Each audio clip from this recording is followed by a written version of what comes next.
नमस्कार, बहुत स्वागत। वित्त मंत्री ने आज आम बजट पेश कर दिया। वित्त मंत्री ने कई बड़े ऐलान किए हैं। हालांकि इनकम टैक्स स्लैब में कोई बदलाव नहीं किया गया, क्योंकि पिछली बार ही इनकम टैक्स में रियायत दी गई थी 12.5 लाख तक की न्यू टैक्स रिजीम के हिसाब से। रिवाइज्ड रिटर्न फाइल करने के लिए 3 महीने का ज्यादा वक्त दिया गया, यानी अब 31 दिसंबर के बदले 31 मार्च तक रिवाइज्ड रिटर्न फाइल किया जा सकेगा। और क्या था, 7 हाई स्पीड रेल कॉरिडोर की घोषणा की गई है। कैंसर और जीवन रक्षक दवाएं, ऐसी कुल 17 दवाएं हैं जिन पर से आयात शुल्क हटाया गया है। जीएसटी रिफॉर्म्स के बाद ही तय माना जा रहा था और वही हुआ है। 3 आयुर्वेदिक एम्स खोले जाने का ऐलान किया गया है। मेडिकल टूरिज्म को बढ़ाने के लिए 5 मेडिकल हब भी बनेंगे।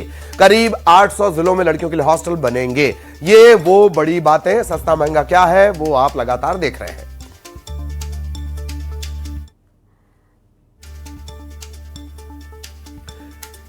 सस्ता और महंगा क्या हुआ वो आपकी स्क्रीन पर। बजट के बाद हालांकि शेयर बाजार में थोड़ी गिरावट आई। किस सेक्टर को बजट कितना मिला वो जान लीजिए। ट्रांसपोर्ट 9,000 करोड़ से ज्यादा, डिफेंस 5,000 करोड़ से ज्यादा। डिफेंस को लेकर उम्मीदें थी और वही हुआ। 7 लाख करोड़ को ये बजट पार कर गया। ग्रामीण विकास, रूरल डेवलपमेंट 2,73,000 करोड़ से ज्यादा। खेती किसानी के लिए 1,62,671 करोड़। शिक्षा के लिए 1,39,000 करोड़ से ज्यादा। सोलर एनर्जी और उससे जुड़े उपकरण, खासतौर पे जो शीशा आप देख रहे हैं ये सस्ता होगा। जूते सस्ते होंगे, लेदर सस्ता होगा, लेदर प्रोडक्ट सस्ते होंगे। बैटरी सस्ती होगी तो मोबाइल पर भी इसका असर पड़ेगा। जहां जहां बैटरी इस्तेमाल होती है वहां पर भी असर पड़ेगा।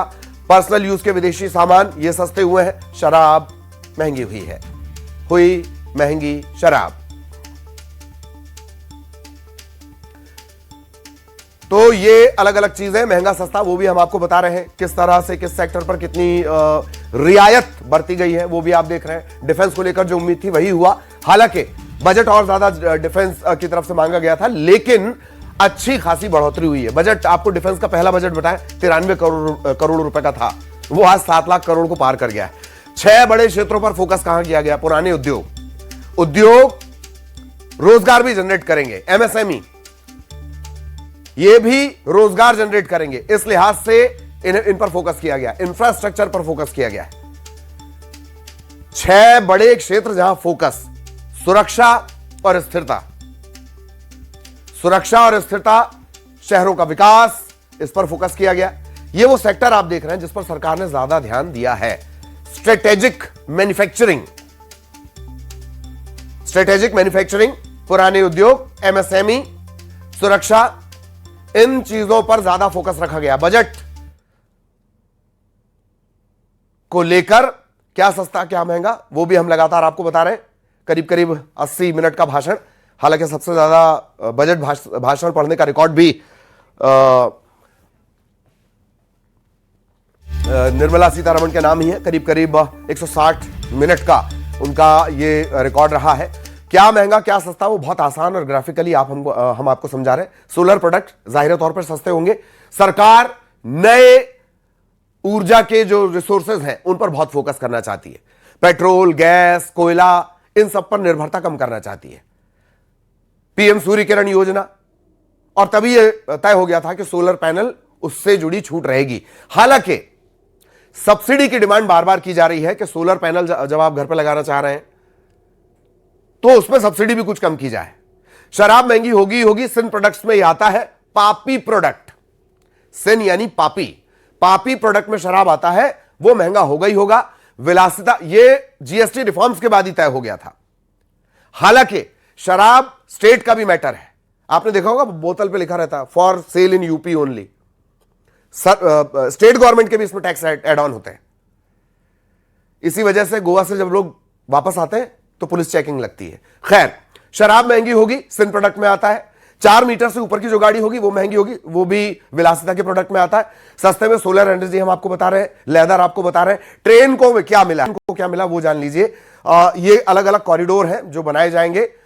Mumbai Pune 7 high speed rail corridor बनाए जाने हैं। पुणे हैदराबाद उसमें शामिल है, हैदराबाद बेंगलुरु उसमें शामिल है। इसके अलावा हैदराबाद चेन्नई उसमें शामिल है। ये 7 हाई स्पीड रेल कॉरिडोर है। चेन्नई बेंगलुरु और Delhi Varanasi high speed rail corridor. सफर तेज हो जाएगा और जाहिर तौर पर उम्मीद रहेगी कि सस्ता भी हो। उम्मीद रहेगी कि सस्ता भी हो। रेलवे को लेकर जो बड़े ऐलान है उसमें से एक ये हाई स्पीड रेल कॉरिडोर है। ये अगर रेल कॉरिडोर सारे सेक्टर पर असर डालते हैं, माल ढुलाई इनके जरिए होती है, लोगों का आना जाना इनके जरिए होता है, ट्रांसपोर्टेशन अभी भी रेल में सबसे ज्यादा है।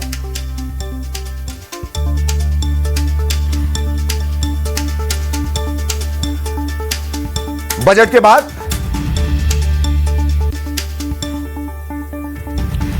बाद शेयर बाजार में थोड़ी गिरावट है, सेंसेक्स निफ्टी दोनों में, क्योंकि एसटीटी फ्यूचर एंड ऑप्शंस की जो ट्रेडिंग करते हैं वो ज्यादा बेटर से समझ सकते हैं, वहां पर ड्यूटी थोड़ी बढ़ा दी गई है, 0.1 से 0.15 कर दिया गया है, परसेंटेज में है ये। और इसके बाद शेयर बाजार में थोड़ा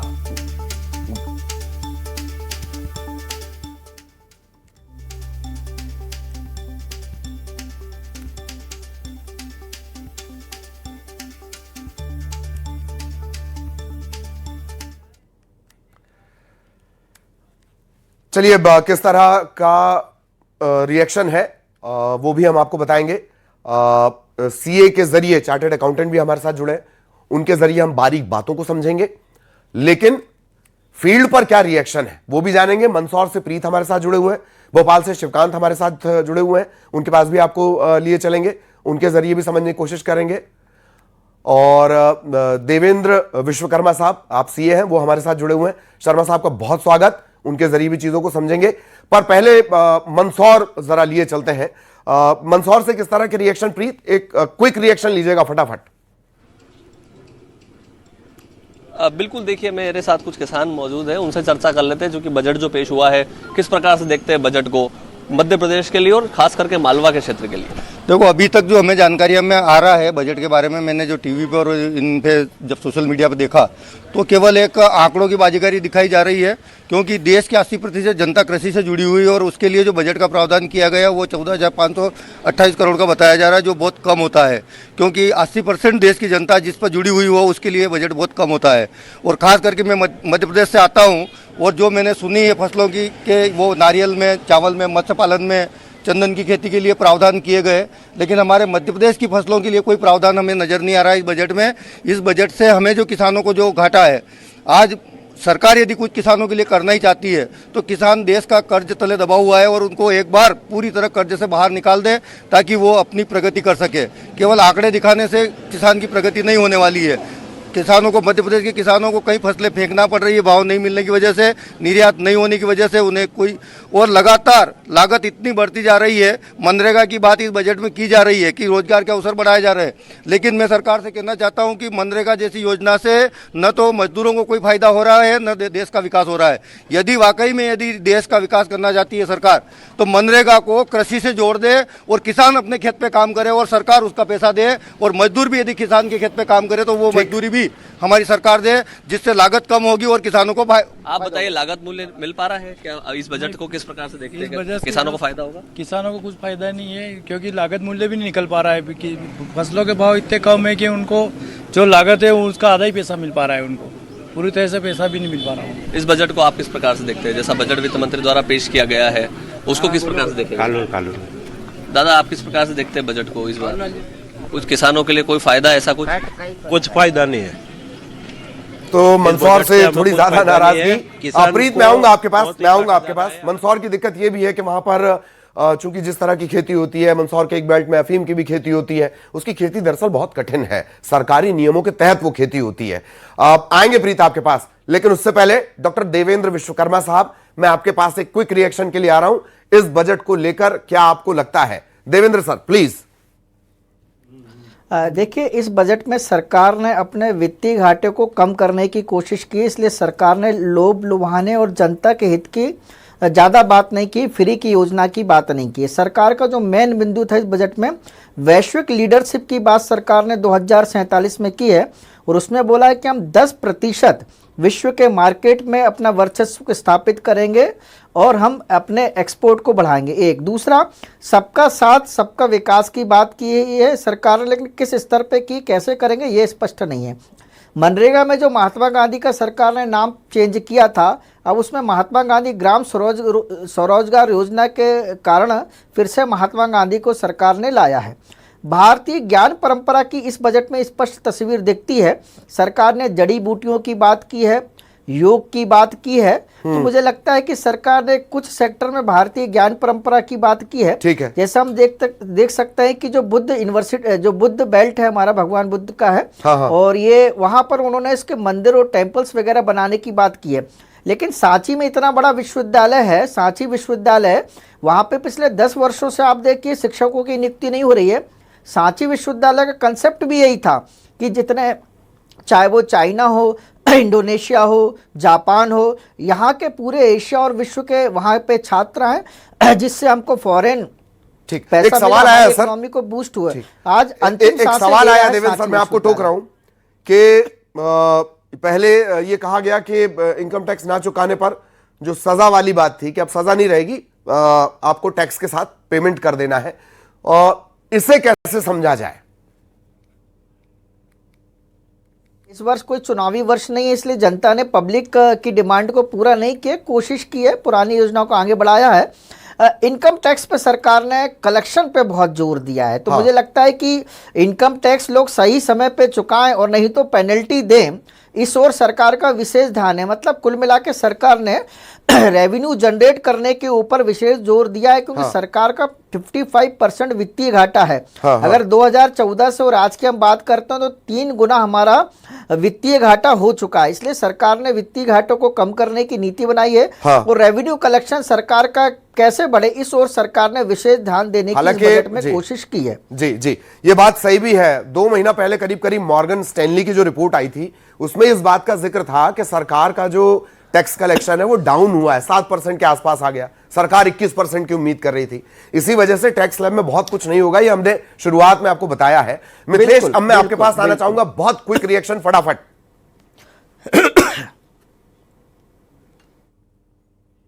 ललित, आवाज आ रही है? हाँ बिल्कुल, शुरू करें मिथिलेश। हाँ से बिल्कुल रिएक्शन लेते लोगों से, चेहरे पे मुस्कान नजर आ रही है। कैसा रहा बजट? बजट तो बहुत अच्छा था। जैसे कि समझ पा रहे हैं कि घर के सारे हाउस होल्ड जो इलेक्ट्रॉनिक्स आइटम्स होते हैं वो सस्ते हुए हैं, और सबसे अच्छी बात तो ये है कि फॉरेन ट्रिप भी सस्ती होगी इस बार जाने के लिए। तो और मैं चाहती हूँ कि थोड़ा सा लड़कियों के हिसाब से कॉस्मेटिक्स से भी थोड़ा सा बजट को देखा जाए, क्योंकि बहुत सारा महंगे प्रोडक्ट्स होते हैं ये सारी चीज़ें। बट इस बजट को लेकर तो मैं बहुत खुश हूँ कि बहुत सारी चीज़ें जो हैं, जो मतलब लोग ले नहीं पाते थे, जैसे इलेक्ट्रॉनिक्स आइटम्स होते हैं, मोबाइल फोन्स वगैरह सारी चीज़ें, तो ये सस्ते हुए, तो इसलिए मैं खुश हूँ। तो फॉरेन ट्रिप प्लान था पहले से? बिल्कुल, अब ज़्यादा ज़रूरी है जाना, क्योंकि अब ये बजट में आ चुका है, इसलिए। बजट में यस। क्या कहेंगे सर? सर, नए बजट को लेके मध्य प्रदेश सरकार को जो सौगात मिली है 1,40,00,000 करोड़ रुपए का अनुदान जो केंद्र ने बोला है कि मध्य प्रदेश को दिया जाएगा टूरिज्म को बढ़ावा देने के लिए, वो सही में एक दिल को गदगद करने वाली चीज़ है। और देवी अहिल्याबाई की नगरी से हम लोग एक्सपेक्ट भी करते हैं कि हमारे आसपास इतने सारे टूरिस्ट प्लेसेस हैं, पर वहाँ पे फॉरेनर्स हमको देखने को बहुत कम मिलते हैं। तो अब ऐसा लगता है कि हाँ, इससे बढ़ावा मिल रहा है और ये वाकई में वर्क करेगा और मध्य प्रदेश की अर्निंग को और बढ़ाएगा सर। आम जनता इस बजट को कितनी रेटिंग दे रही है? आम जनता 10 आउट ऑफ 10 देगी रेटिंग इसको, क्योंकि देख सकते हैं हम इकोनॉमी जिस हिसाब से गिर रही थी, डॉलर बढ़ रहा है। हम भी खुद चाहते हैं कि डॉलर इंडिया के अंदर अब आए, ज़्यादा से ज़्यादा बाहर के लोग यहाँ पे आएँ, यहाँ पे निवेश करें। इस टाइप की G20 समिट्स जो हो रही थी वो अभी तक सिर्फ देखने को मिलती थी न्यूज़पेपर्स में, पर अब ऐसा लग रहा है कि हाँ, इस बजट के बाद में वो ज़रूर धरातल पर उतर के आएंगी। टैरिफ को लेकर बहुत चर्चा चली थी, ट्रम्प टैरिफ को लेकर लगातार चर्चा चली थी, इस पर क्या कहना है? यही तो है हमारे मोदी जी का सीधा वार टैरिफ के लिए जो ट्रंप ने हमारे ऊपर वार किया था, ये उसकी प्रतिक्रिया है और कहीं ना कहीं वो इस बजट के अंदर दिखती है। और वित्त मंत्री महोदया का मैं बहुत तहे दिल से धन्यवाद करना चाहूँगा कि उन्होंने ट्रंप को एक करारा जवाब दिया है। सर, क्या कहेंगे आप? जी, मैं इस पे यही कहना चाहूँगा कि अच्छा है, टैक्स स्लैब वैसा का वैसे ही है, लेकिन भोग विलासिता की जो चीज़ें हैं वो उन्होंने महंगी की है। ये बहुत अच्छी बात है कि थोड़ा सा सुधार आए उसमें। महंगी होने के साथ साथ लोग उसका यूज़ करना कम करें, ये मैं यही चाहता हूँ। बाकी उन्होंने मोबाइल फ़ोन्स पे, बाकी सारी चीज़ों में, फॉरेन ट्रिप पे, जैसे कि मैडम ने बताया, बहुत अच्छा वर्क किया है और काफ़ी इससे राहत मिली है। लेकिन आम जनों को तो ज़्यादा राहत नहीं मिली है, जो निम्न वर्ग के लोग हैं, लेकिन फिर भी ठीक है। आम जनता के लिहाज से ठीक है। अच्छा, 2047 की बात कही जा रही थी, 2047 को लेकर चर्चा चल रहा था कि इस बार की जो बजट होगी 2047 को ध्यान में रखकर। अब हिंदुस्तान बराबर होगा अमेरिका के, और 2047 तक तो मैं ऐसा सोचता हूँ ठीक कि है। शायद अमेरिका उस गिनती में आ जाएगा जो विकासशील देश होते हैं, और हमारा देश एक विकसित देश की तरह उभर के बाहर आएगा। श्रेय किसे देंगे? श्रेय मोदी जी को, हर ठीक हर है, मोदी, ठीक। घर घर मोदी। यार ये आम जनता है इंदौर की, जिनसे हमने रिएक्शन लिया बजट के बाद। जी बिल्कुल बिल्कुल। और मैं आऊंगा आपके पास मिथिलेश। भोपाल इस वक्त लिए चलेंगे, शिवकांत लगातार बने हुए हैं। शिवकांत, क्विक रिएक्शन, क्या कह रहा है भोपाली इस बजट को लेकर? ललित, हम भोपाल के युवाओं के साथ हैं, जो जिस पर सबसे ज़्यादा फोकस किया गया था बजट में।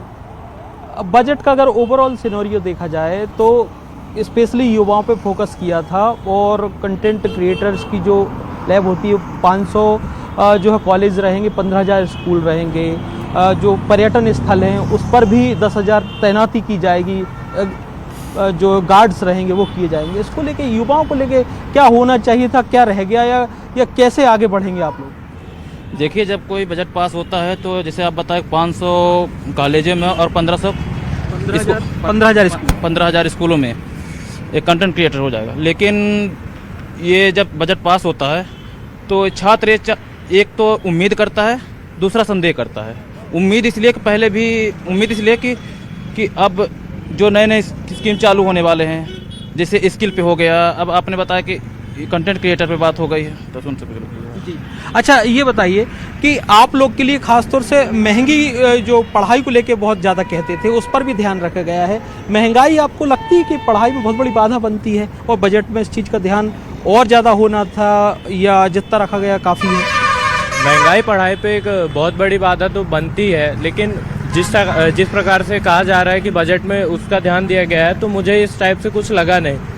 जैसे पहले भी गवर्नमेंट के पास जो हॉस्टल्स थे, उनको और हॉस्टल बनाने की तो बात की गई है, लेकिन जो पुराने हॉस्टल हैं उन पे रेंट रिलीफ का कोई उसमें खास बात किया नहीं गया। किसी भी प्रकार के जो गवर्नमेंट एग्ज़ाम होते हैं जिन पे फॉर्म भरे जाते हैं, तो उन फॉर्म्स का रेट कम करने पे भी कोई ध्यान या खास उस पर चर्चा की नहीं गई। हर जिले में गर्ल्स हॉस्टल खोलने की बात की जा रही है। हाँ, हर जिले में गर्ल्स हॉस्टल खोलने की बात की तो जा रही है, लेकिन हर साल कुछ न कुछ ऐसे हो जाते हैं। अब ये तो आने वाला वक्त ही बताएगा कि कितने गर्ल्स हॉस्टल खुल रहे, कितने नहीं खुल रहे। ललित, सबसे बड़ी बात है कि युवा है जो सामने आ जाता है उसको देखना वो पसंद करता है, उस पर यकीन मानता है। बाकी हर चीज को युवा संदेह की नज़र से देखता है, जैसा कुछ इन लोगों की बातों से समझ में आ रहा है। ये बात है। मार्के की बहुत बड़ी बात यही कही गई है कि भैया जो हॉस्टल है पहले जरा उनकी भी सुध ले ली जाए। सभी के पास मैं जा रहा हूं, फिर मुझे देवेंद्र सर के पास भी जाना है। श्रीनिवास, क्विक रिएक्शन लीजिए जरा। देखिए, आज केंद्र सरकार ने आम बजट पेश किया है, निर्मला सीतारमण ने आम बजट पेश किया। आम लोगों को क्या बजट से उम्मीद थी, और बजट से आम लोगों को क्या राहत मिली? हमारे साथ चैम्बर ऑफ कॉमर्स के कुछ लोग हैं, उनसे हम चर्चा करना चाहेंगे। किस प्रकार के बजट रहा, बताएं क्या बजट रही इस प्रकार की, और क्या राहत मिली? बताइए। देखिए, जहां तक इस बजट का सवाल है, सरकार का पूरा फोकस जो है कर सुधारों पे रहा है, और यह एक स्वागत योग्य कदम है, क्योंकि व्यापारी चाहता था कि अनुपालनों में कमी हो। आज इनकम टैक्स के नियमों में कई नियमों को सरलीकरण किया गया। लोगों को लो डिडक्शन सर्टिफिकेट के लिए अप्लाई करना था, वो ऑटोमेटिक रूट से हो जाएगा। प्रोसिक्यूशन के कई नियमों को सरलीकरण करके उनको फाइन बेस्ड बनाया गया। इसी तरह से चाहे वो जीएसटी का क्षेत्र हो, चाहे वो एमएसएमई के लिए नियम का हो, सबके लिए सरलीकरण के लिए सरकार ने कुछ ना कुछ प्रावधान किए हैं, और मैं समझता हूं कि यह बजट एक संतुलित बजट है और आम व्यापारी को आने वाले समय में फायदा पहुंचाएगा। आप फायदा पहुंचाने वाला बजट बता रहे हैं लोग, आप बताइए किस प्रकार ये बजट थी, क्या आशाएं थी इस बजट से, और क्या रहा बजट में? ट्रांसपोर्टर को इस सरकार के बजट से बहुत सारी आशाएं थी, और इस बार ज्यादा आशा बंधी हुई थी कि शायद सरकार इस बार बजट के दौरान डीजल को जीएसटी के दायरे में लाएगी। लेकिन कई वर्ष निकल गए, एक राष्ट्र एक कर का वादा मोदी जी ने, ये भारतीय जनता पार्टी की सरकार ने पूरा नहीं किया। ट्रांसपोर्टर पूरे देश में निराश है, और ट्रांसपोर्टर दूसरी बात एक और जो बड़ी है उससे भी निराश है कि जो टोल टैक्स लगातार उनसे वसूली की जा रही, जिन टोल की लागत भी, जिन सड़कों की लागत की वसूली भी की जा चुकी है ट्रांसपोर्टर टोल के जरिए, उन्हें भी वापस नहीं लिया जा रहा है। इससे कहीं ना कहीं महंगाई का पूरा जो वजन है वो आम जनता के जेब पर पड़ रहा है। इसको सरकार को समझना पड़ेगा। मैं सोचता हूँ इस बार भी मान लिया जाए चूक है, लेकिन अगले आने वाले बजट में डीजल को जीएसटी के दायरे में और वो टोल खत्म किए जाने चाहिए जहां पर लागत वसूली जा चुकी है। कहीं ना कहीं ट्रांसपोर्टर को इस बजट से निराशा हुई और बात करना चाहेंगे, आप बताइए क्या बजट से रही आशा और क्या रहे बजट? देखिए, जबलपुर चेंबर ऑफ कॉमर्स का ये मानना है कि वित्त मंत्री ने संतुलित बजट बनाया है। कोशिश की है इस अहम समय जब अंतर्राष्ट्रीय स्तर पर भारत को बहुत चुनौतियों का सामना करना पड़ा, तब उन्होंने जो बजट बनाने की कोशिश की है वो अच्छा है। किंतु केवल एक ही चीज देखने में आती है जिसको लेके हम लोगों का वो है कि सरकार जो बजट में एक्सपोर्ट के ऊपर जो फोकस होना चाहिए था, छोटे छोटे हमारे व्यापारी उद्योगपति जो होते हैं, ये सामान आज अमेरिका में, यूरोप में और विदेशों में नहीं बेच पाते हैं। उनके लिए कोई सरकार ने ऐसे समय जबकि एक्सपोर्ट के ऊपर ध्यान देना चाहिए, वो ऐसी कोई ब्याज छूट या अन्य तरह की छूटें नहीं लाई जिससे कि हम प्रतिस्पर्धा कर सके अंतर्राष्ट्रीय स्तर पर। वो एक कमी है, नहीं तो बजट को हम कहेंगे संतुलित बजट है। कुल मिला के बजट संतुलित बजट इन्होंने बताया, लेकिन कहीं ना कहीं कमियां रह गई जो कि आगे पूरी करने की बात कर रहे हैं। हमारे साथ और भी हैं कॉमर्स के लोग, बताएं किस प्रकार का ये बजट को आप देख रहे हैं? इस बजट को अगर मैं एक लाइन में कहूंगा तो कृषि को देखकर, रोजगार को देखकर, व्यवसाय को देखकर, स्वस्थ मेडिकल सेक्टर में देखकर, इस तरह के सभी चीजों पर ध्यान में रखते हुए यह बजट आया गया है। ठीक, इस पर मैं ये कहूंगा कि जैसे सूक्ष्म लघु उद्योग एमएसएमई के तहत जो घोषणा की गई है, बिल्कुल यूथ को रोजगार लगाने के लिए जो बिना किसी सिक्योरिटी के लोन देंगे, कम रेट ऑफ इंटरेस्ट पे लोन मिलेगा, ये एक अच्छी पहल है सरकार की। ठीक, शुगर को लेके चूंकि देवेंद्र सर बहुत देर से जुड़े हुए हैं, देवेंद्र सर मैं आपके पास आना चाह रहा हूं, कहां आपको कमी लगती है? एक रुपए की मजबूती सबसे बड़ा सवाल बना हुआ है। कह देने से नहीं चलेगा कि हम तो डॉलर में थोड़ी धंधा कर रहे हैं, लेकिन रुपए की मजबूती बहुत बड़ी चुनौती है। देवेंद्र सर प्लीज शॉर्ट में। सर देखिए, अभी हमारे एक मित्र ने बहुत अच्छी बात की कि हम हॉस्टल पे जोर दे रहे हैं और उसने फीस की बात की। देखिए, अभी मैं एक अध्ययन आपको बताता हूं, पिछले 2 वर्ष में जो हमारे बेरोजगार विद्यार्थी रोजगार के लिए फॉर्म भरते हैं उसकी फीस 500 से लेकर 3500 थी। एक विश्वविद्यालय ने 3500 रुपये फीस लिखी थी। फिर दैट ग्रोथ मोमेंटम और sustained economic growth which we want to ensure, primarily we are looking at building the ecosystem with structural reforms which will go on. Reforms have been carried out.